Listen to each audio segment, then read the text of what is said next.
palagan kene kanca-kanca utawa bala-balaku dhewe wis gemah ripah babar wonten ing palagan wonten ing bumi perkemahan Ragunan lho.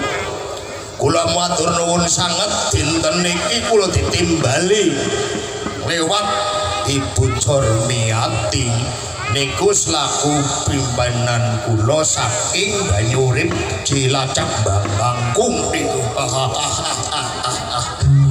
Bu Cormiati sampun kondang kaloka kawentar makantar niku salah sawijining penimbul wanita utawi pimpinan wanita ebek utawi kuda kepang lho niku tiange dipun tepangaken lho. Dinten niki katimbalan wonten ing acara Banyumas utawi hari jadi Banyumasan ingkang kaping 250 sekawan. Kula kali rencang-rencang kula saged ponting kiprah wonten ing bumi perkemahan Ragunan Jakarta Selatan. Utawi mengke Bu Permiati niku nggih kanthi sanggar wonten mriki wonten mampane ing Ciputat Timur. Kula matur suwun sangat ke Banyumas. Aku adik-adikku ndi mau adikku Cemin, Buta Cemin. Kula ingkang dawuh Kakang.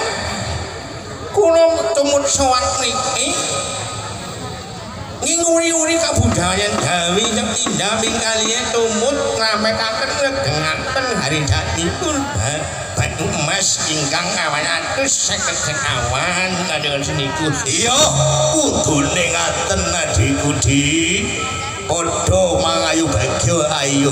Muga-muga ingkang dinten niki kakenetan hari jadi Banyumasan muga langgeng sak lawase makin ngrembaka.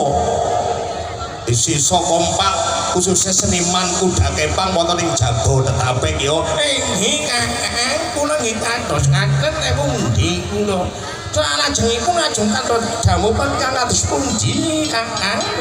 Ya kuwi menawi ana wektune kados mriki pampun mepet ketoke ora iso seneng-seneng genten karo kanca-kancane isih akeh sing urung bro kiprah wonten palagan kene lho. Apa ana kira-kira wektune 5 menit kanggo seneng-seneng napa mboten niku?